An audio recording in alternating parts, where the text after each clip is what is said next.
Historia de Bienservida. El siglo XVI. Tercera parte.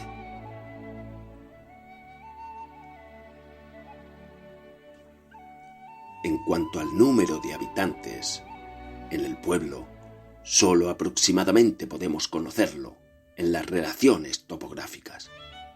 En su punto segundo se habla de vecinos, forma habitual de contar en la época. Y estos eran 330, que si multiplicamos por una media de 4 a 5 miembros por familia, nos da un total de 1485 a 1650, o sea, alrededor de 1500, cifra que es importante para esa época y sensiblemente igual al número de habitantes actual.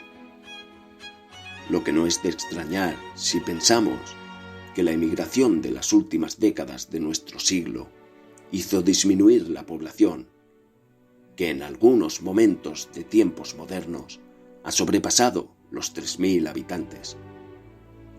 Tampoco debió de ser inferior a la calculada de 1500, pues de otro modo no tendría explicación la construcción de una iglesia del tamaño de la nuestra, y que data más o menos de estas fechas en su estructura actual, si bien está fundada sobre muros más antiguos. La confusión de jurisdicciones era grande, pues en lo militar dependíamos de Murcia, según el punto quinto, en lo judicial de Granada, si se trataba de apelaciones, y en cuanto a justicia menor del conde de Paredes y de Alcaraz, según se trataba de asuntos de tejas adentro o de tejas afuera, como hemos podido comprobar a lo largo de este capítulo.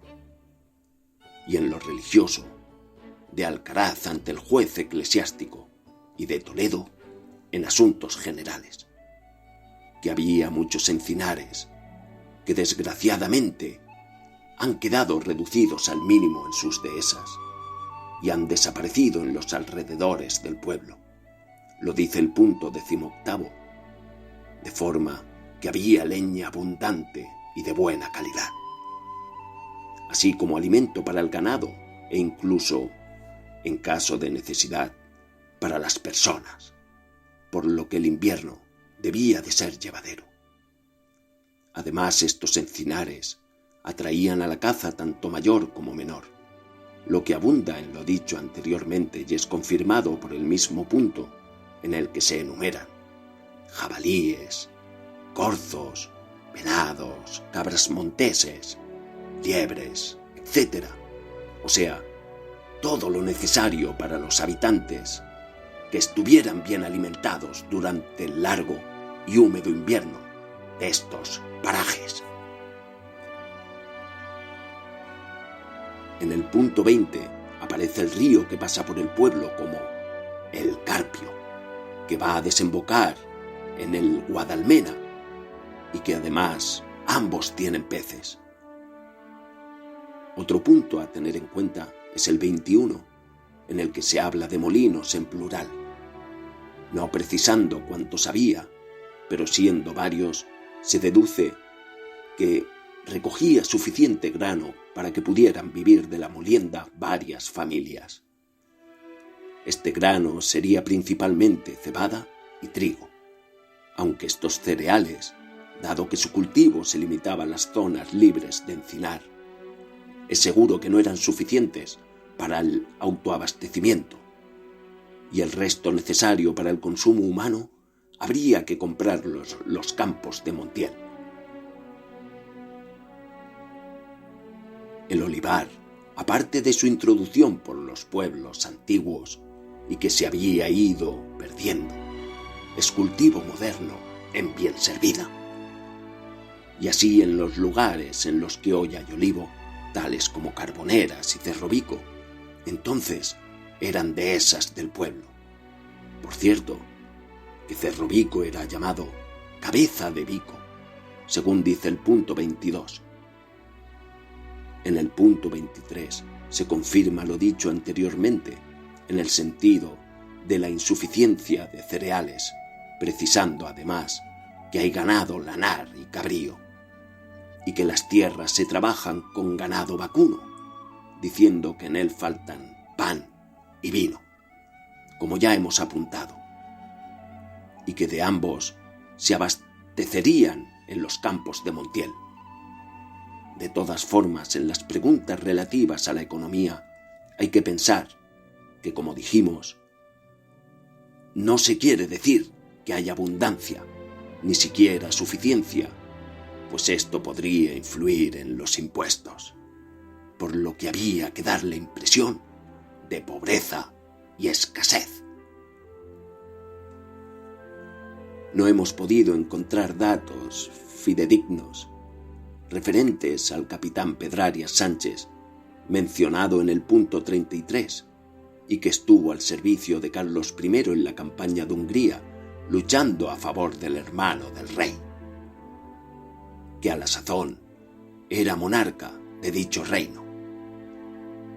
Parece ser que ya se había llegado a un acuerdo con Alcaraz en cuanto al tradicional pleito de los términos, al que se llegaría gracias al robustecimiento del poder real, pues según el punto 37, el término era doble jurisdicción entre Alcaraz y Bienservida. La vida religiosa era en estos años muy intensa a nivel popular y se había exacerbado el fanatismo a causa de la reforma protestante que estaba en todo su apogeo. El catolicismo era muy cuidado entre las gentes del pueblo llano y se les facilitaba el culto como se podía. Se terminó la iglesia bajo la advocación de San Bartolomé, con una bóveda gótica y un magnífico retablo renacentista, y además, según el punto 40, se contaba con 4 ermitas que estaban bajo las siguientes advocaciones: Santa Catalina, San Cristóbal, Santa Quitería y San Sebastián. Nada había todavía en Turruchel, y en lo referente a San Blas, posiblemente hubiera un pequeño oratorio que no se menciona y que se correspondería con la ermita.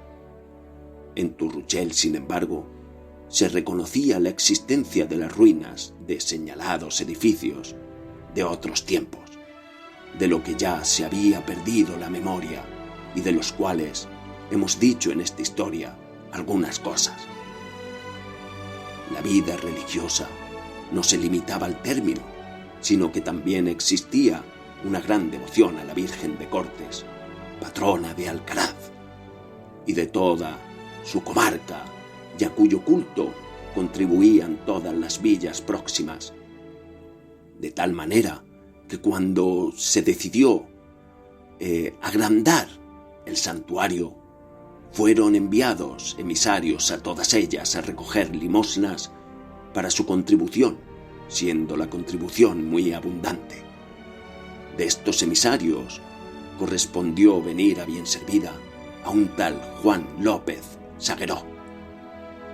De los últimos años de este siglo es también el cáliz que se conserva en la iglesia de Bienservida, similar a otros 2, uno en Villapalacios y otro en Riópar, los 3 donados por la condesa de Paredes, y en cuya base puede leerse: este cáliz de limosna, don Antonio de Sabreda, siendo secretario de su majestad y de la excelentísima señora condesa de Paredes.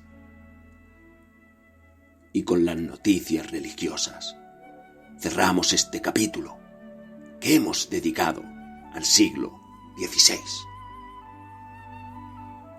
En el siguiente hablaremos de las noticias de los siglos XVII y XVIII.